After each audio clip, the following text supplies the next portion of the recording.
On termine ça avec le dans mon équipe. Donc, on reste sur la thématique du temple de la renommée. Aujourd'hui, on parlait de Shea Weber tantôt. Donc, je vous demande, dans votre équipe, prenez-vous Shea Weber ou son successeur à Nashville, Roman Newsy? Donc, Luc, malheureusement, n'est pas avec nous pour ce dans mon équipe, aurait certainement pris Roman Newsy.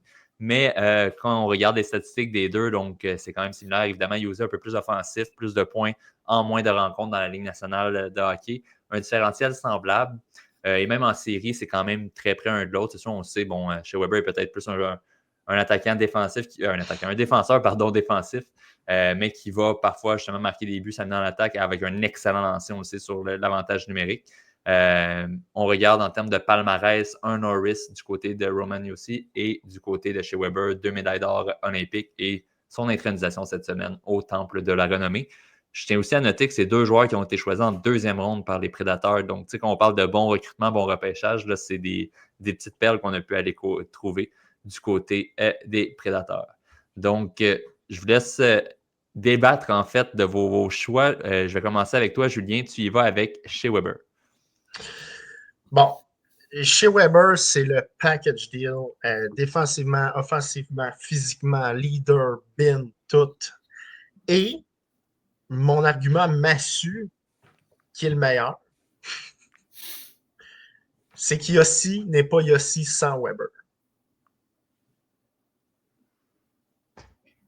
C'est tout. Voilà. Guillaume. Mais est-ce que Weber est Weber sans Suter? Ah oui. Ouais. Ben, facile. Non, mais peu importe ce que je veux dire. Non, moi, je dirais avec Yossi. C'est juste avec le style, son coup de patin, son maniement de la rondelle. C'est vraiment un corps arrière qu'on appelle bien là, de l'avantage numérique là, qu'on aime bien avoir. Là. Donc, non, moi, je dirais avec Yossi. Puis, il reste encore bien des années pour justement augmenter sa position de pointe.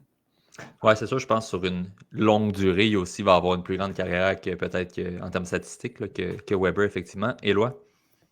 De mon côté, ouais, je vais avec Shea Weber. Premièrement, je pense qu'il aurait dû avoir un Norris aussi là-dedans, mais la réputation de Lidstrom a fait en sorte que Weber l'a pas eu. Nashville, on parlait moins d'eux autres aussi dans le prime de Shea Weber. Pour vrai, c'était un leader incontesté.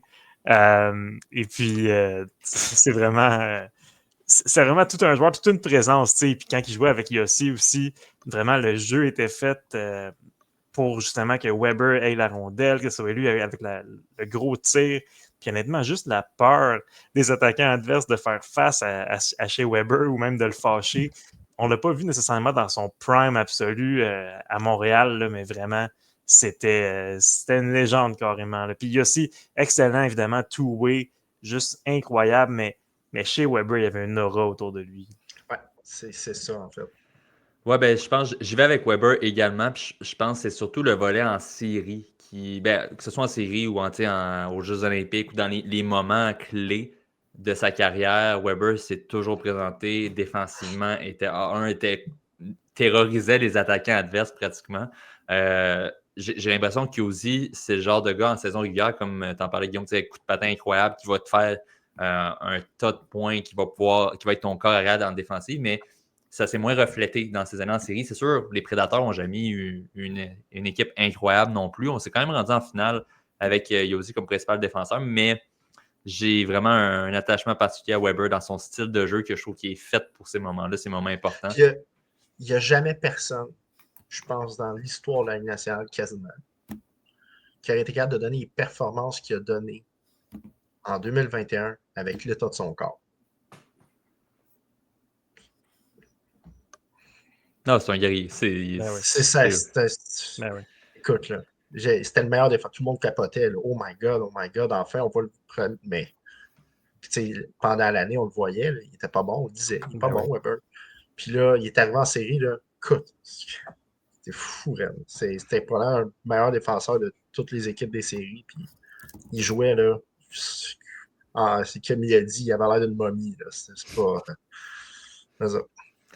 Ouais, ben, tu sais, c'est toujours impressionnant des athlètes comme ça, ben, que ce soit Weber, même Price, avec tous les problèmes physiques qu'on savait qu'il y avait, qui ont su élever leur jeu d'un autre niveau à un moment aussi important que ça. Puis, au final, c'était leur dernière chance. Les deux le savaient, mais après ça, ils ne sont pas revenus. Là, donc, c'est quand même fou de se dire que dans des moments comme ça où que le corps ne suivait plus et qu'ils savaient qu'ils ne pouvaient pas rejouer la saison suivante, ils ont quand même été en mesure d'en donner autant. Donc, non, c'est effectivement, donc ça fait partie, c'est un des moments marquants de la carrière de Weber qui a été incroyable de bout en bout et qui explique pourquoi aujourd'hui, c'est un membre du temple de la renommée du hockey maintenant depuis cette semaine.